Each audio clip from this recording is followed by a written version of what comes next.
एक समय भगवान तो क्षीर सागर में शयन कर रहे थे, लक्ष्मी माई जो है चरण दबावे।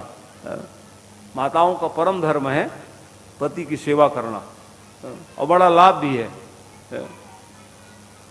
तो जैसे ही वो ब्रह्मा जी महाराज आ गए, ब्रह्मा जी महाराज नारायण नारायण जपते जैसे ही पहुंचे वहां,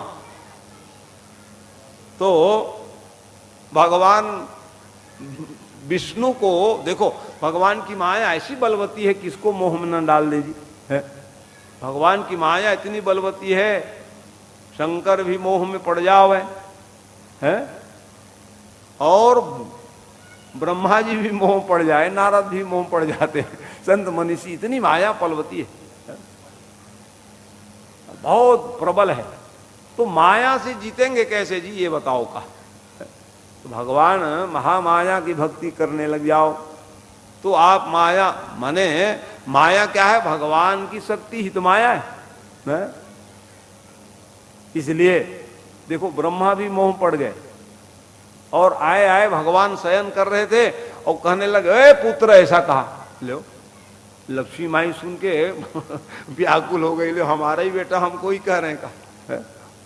ओ पुत्र कितना सोओगे कहे है? ब्रह्मा जी महाराज मोह में पड़ करके विष्णु भगवान को ही बेटा कहने लगे, बेटा उठो कितना सोओगे का।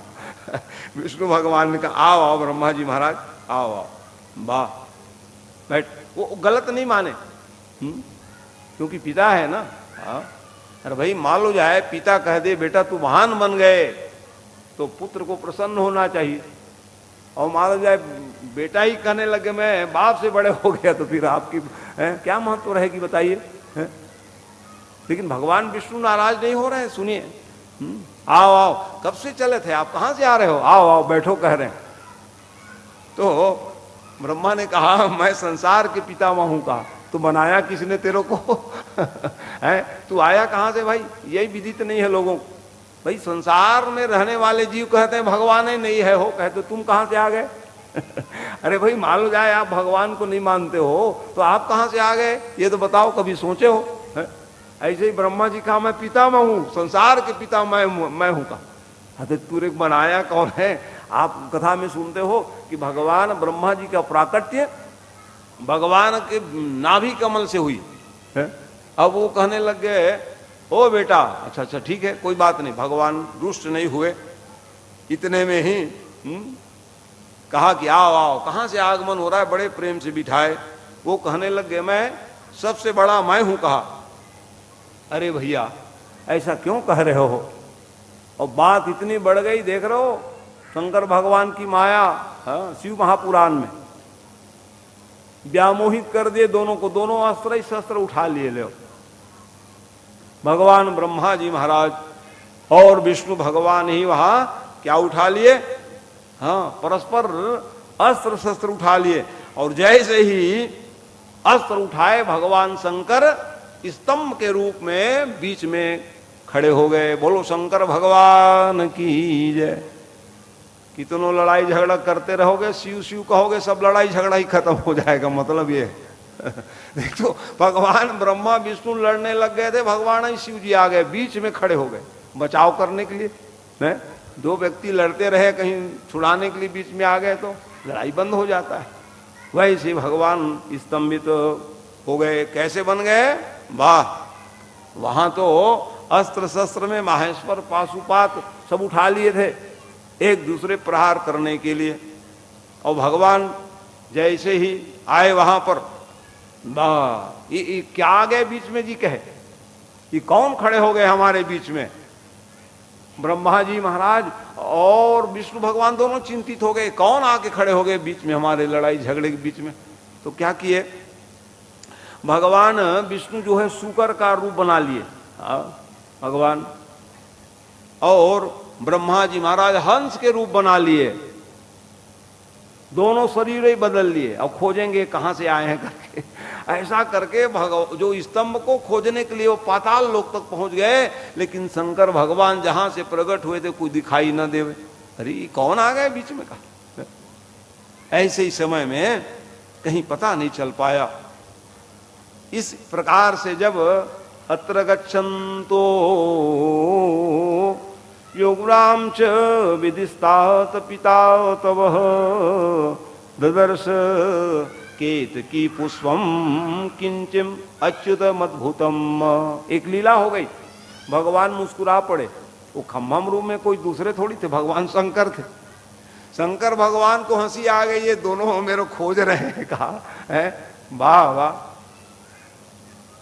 ऐसे स्थिति में जब भगवान मुस्कुराए तो उनके सिर के ऊपर केतकी के पुष्प चढ़ी हुई थी, को गिरे वहीं पर। तो ये फूल कहाँ से गिर रहे करके ना ब्रह्मा जी महाराज पूछने लग गए। तो केतकी पुष्प है, हम जीवन भर चढ़ाए चढ़ते रहते हैं, हम आज खबर नहीं पाए कहाँ से उत्पन्न हुए, कहाँ तुम लोग क्या खोज पाओगे इसको। एक केतकी पुष्प ने निवेदन किया, आप लोग क्यों लड़ाई झगड़ा कर रहे हो, इसको कहाँ खोज पाओगे। हम जीवन भर भगवान के सिर में चढ़ते हैं, आज तक नहीं समझ पाए कि भगवान शंकर कहाँ से वो शिव जी का लिंग जो है स्थापित हुए हैं, तो तुम लोग क्या पार पाओगे, कहा वाह वाह। इसीलिए ना ब्रह्मा जी महाराज उसको कहने लगे, सुनो हमारी बात मान लो। क्या बात माननी है आपको, क्योंकि शास्त्रों में लिखा है कि आपत्काल में मिथ्या भाषण जो है दोष नहीं माना गया है। लो क्या बात करते हो, संसार में सबसे बड़ा पाप क्या है कि नहीं असत्य शमपातक पुंजा गिरी सम होई की कोटिक गुंजा। असत्य भाषण तो इससे बड़ा कोई पाप नहीं होता है महाराज। अरे जरूर है, भागवत कथा में आप सब सुनते हैं। जैसे बलि जी महाराज ने 3 पग पृथ्वी दान किए, शुक्राचार्य जी महाराज ने कहा बिल्कुल मत दो, पूरा नाप लेंगे, कहे हो। हाँ अरे नाप लेंगे तो नाप लेंगे महाराज, तेरे लिए क्या बचेगा। है संकट में हो जाओगे। तो आपत्ति काल में क्या करना चाहिए, थोड़ा बहुत झूठ बोल दो तो दोष नहीं लगता बेटा, मान जाओ। कहाँ कहाँ झूठ बोलने पर दोष नहीं लगता। शुक्राचार्य जी बताए, श्री नरम विवाहे च वित्तरथे प्राण संगटे गो ब्राह्मण हिंसायाम न जुगस्य कदाचित। ये लो यहां बोल दिए कि गर्हित पाप नहीं लगता है महाराज का। इसलिए उदाहरण देके समझाए, केतकी पुष्प जो उसके बाद में आ गए और भगवान विष्णु पास में पहुंच करके कहे देखो मैं गवाही साखी ले आया हूं, कहा हाँ मैं वो स्तंभ को देख के आ गया कहां से प्रकट हुए हैं करके, नहीं तो ये गवाही लाया हूं। कहे केतकी पुष्प। ब्रह्मा जी ने कहा तो मैं बड़े हुए कि नहीं ये बताओ, कहा जिसको आप नहीं खोज पाए मैं ढूंढ के आ गया। अब ये गवाही है केतकी पुष्प। क्यों केतकी पुष्प तुम देखे हो क्या, ये गए थे ब्रह्मा जी, हाँ कह दिए। और जैसे हाँ कहे तो भगवान विष्णु ने शंकर जी की पूजा कर दी है। और इसी कारण से वहां उसी स्तंभ से भगवान भोलेनाथ प्रकट हो गए। मेरे आराध्य का ये ब्रह्मा पूजा करवा रहे हैं का। बोलो शंकर भगवान की जय। गवाही देने के कारण भगवान विष्णु पूजा किए और उसी स्तंभ जो बीच में प्रकट हुए थे वहीं से भगवान भोलेनाथ साक्षात रूप में प्रकट हो गए त्रिशूल लेकर के। और त्रिशूल लेकर के आए और सीधा ब्रह्मा जी के कितने सिर के 5 सिर। कैसे सिद्ध करोगे कि भगवान शंकर के 5 सिर थे जी, तो के पंच कहे शिव सती विवाही। दक्ष जी महाराज के 60 बिटिया और सबसे छोटी बिटिया थी सती। तो ब्रह्मा जी वहां पहुंच गए, पंच कहे कह रहे हैं, 5 सिर वाले ब्रह्मा जी पहुंच गए। वहां कोई पंच थोड़ी आए, उसी का नाम पंच कहे शिव सती विहाई। हाँ तो 5 सिर वाले थे उस समय, पंचाय है 5 सिर वाले भगवान। ऐसे ही समय में जब ब्रह्मा जी के इस प्रकार से अपराध को देख करके सहन नहीं कर पाए और सहन नहीं होने पर सीधा त्रिशूल के द्वारा ब्रह्मा जी महाराज के एक सिर का पतन हुआ। वही सिर कहां पे गिरे जी, तो कहे वही सिर आज भी हम आप सब लोग उपयोग क्या करते हैं?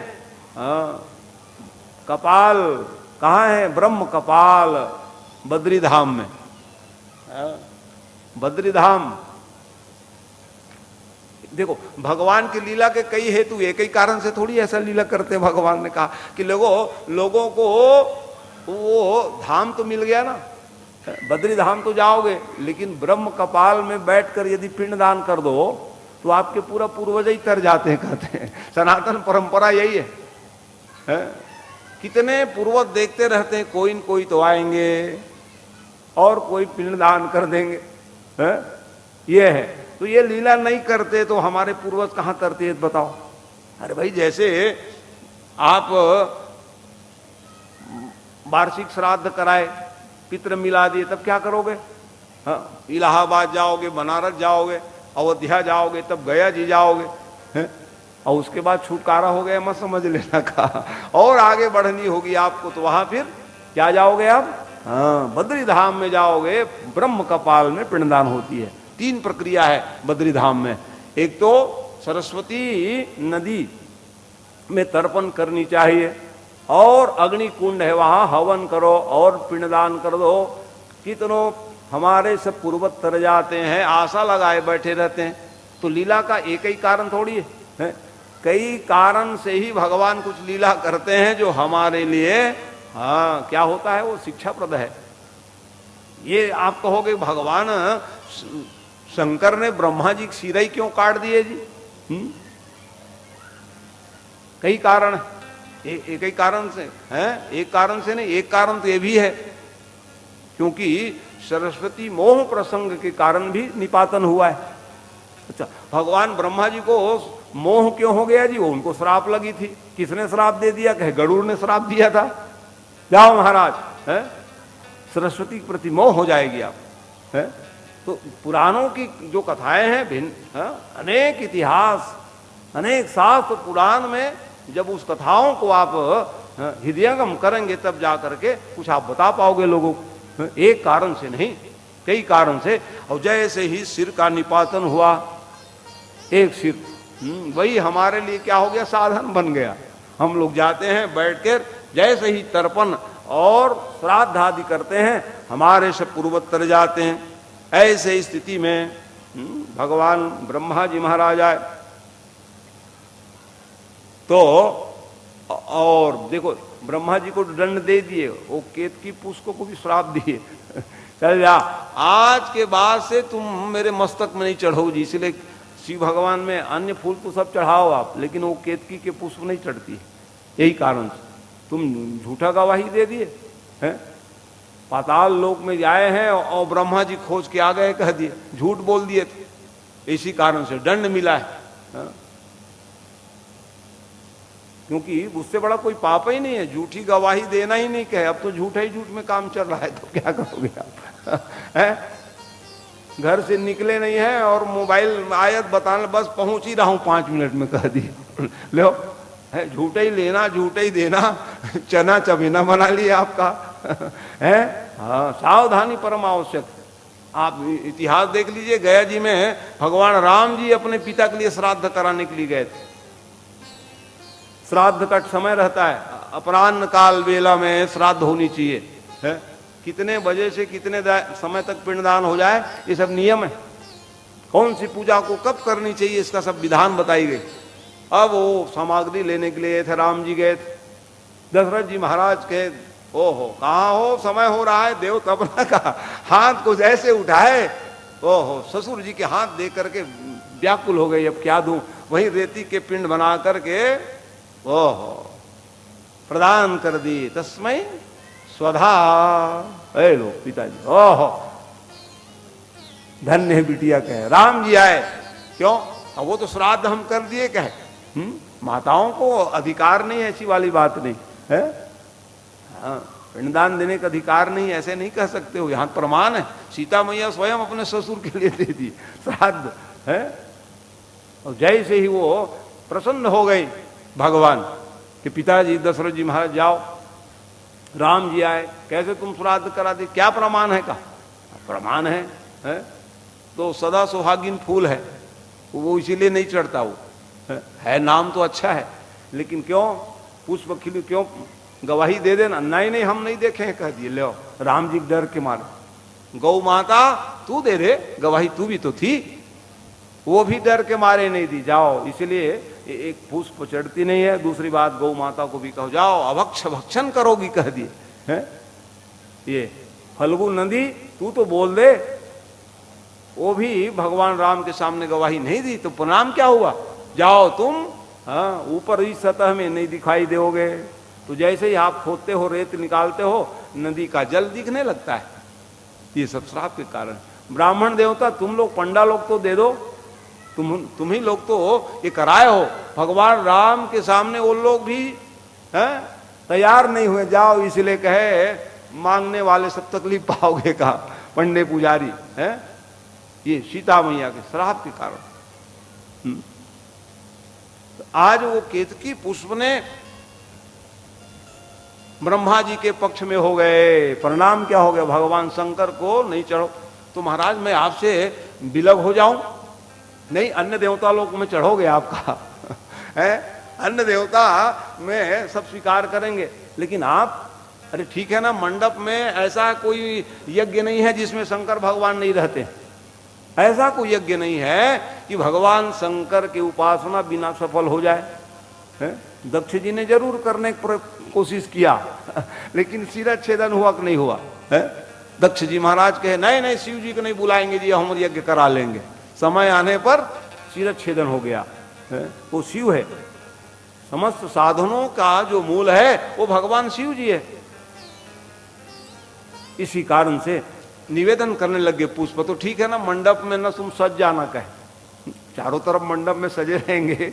पुष्प तो भगवान शंकर का जो निवास होता है ईशान कोण में होता है। ईशान कोण और पूर्व के मध्य में रुद्राय नमः, तो वहीं हम बैठे रहेंगे और चारों तरफ आपको भगत लोग सजा देंगे ना, तो हमारी आपकी मिलन हो जाएगी। प्रत्यक्ष रूप से मैं आपको स्वीकार नहीं कर सकता, क्योंकि तूने है मेरे स्वामी है विष्णु भगवान है का आज कितनी बड़ी अपमान करा दी, ये संभव नहीं हो सकता है।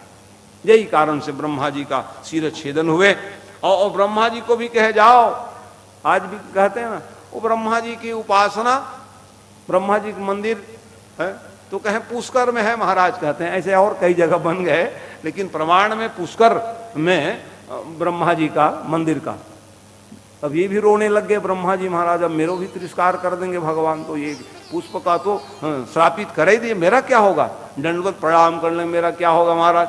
तो कहे कि आप जो है, आपके बिना कोई यज्ञ नहीं होगा, इसलिए ब्रह्मणे नमः है।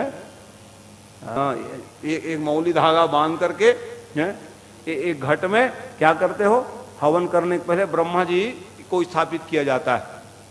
ये अधिकार दिए भगवान शंकर ने, कहा जाओ आप जो है यज्ञ के समय आपको विद्वान लोग ब्रह्मणे नमः प्रार्थना करते आइए ब्रह्मा जी महाराज और यज्ञ कराइए, कहते हैं। ये सम्मान मिला है ब्रह्मा जी महाराज को। इस प्रकार से भगवान से क्षमा मांगने लगे ब्रह्मा जी महाराज, आप क्षमा कर दीजिए। तो पिता तो होते हैं क्षमाशील होते हैं भगवान ब्रह्मा भगवान विष्णु के पुत्र हैं। पिता माता तो सदा क्षमाशील है। इस कारण से कहा जाओ तुम, ये आपका कल्याण हो बेटा, कहा है? भगवान को ही भूल जाओगे कैसे बनेगा? पिता को ही भूल जाने से पुत्र का कल्याण कैसे होगा है? ये हमारे जीवन में ये शिक्षा है। जीवन धन्यता कब है? तीर्थ जाओ या ना जाओ, कथा सुनो या ना सुनो, माता पिता का सम्मान करो, सब पालोगे आप है? जैसे शास्त्रों में आया 4 पदार्थ है। कौन सा पदार्थ? धर्म, अर्थ, काम और मोक्ष। 4 पदार्थ है संसार में। चारों पदार्थ पाना चाहते हो तो माता पिता का सम्मान करने लग जाओ। जीते जागते देवता तो वही है। मातृदेव भव पितृदेव भर कहने से काम नहीं चलेगा, उसको आप परिणित करने का प्रयास करें। तो क्या लिख रहे हैं कि 4 पदार्थ करतलता के जिन पितु मातु प्राण सम लागे। जो बच्चों को अपने माता पिता अपने प्राण से प्रिय लगने लग जावे, जान लो करतल स्थित चारों पदार्थ को आप पालोगे। जो शिव पुराण श्रवण कर रहे हो ना, उसका फल अभी थोड़ी देर पहले क्या बताया मैं, मोक्ष प्राप्त कर लोगे। वही मुक्ति माता पिता के सेवा करने से जीवात्मा को मिल जाता है। ये है मातृदेवो भव पितृदेवो भव। ये जो हम लोग उद्गार करते हैं उसको परिणित करने का संसार में प्रयास करना चाहिए। तो इसी कारण से फिर यज्ञ आदि में अधिकार मिला भगवान ब्रह्मा जी को, और हम आप भी उनका सम्मान करते हैं। बोलिए शाम सदा शिव रुद्र भगवान।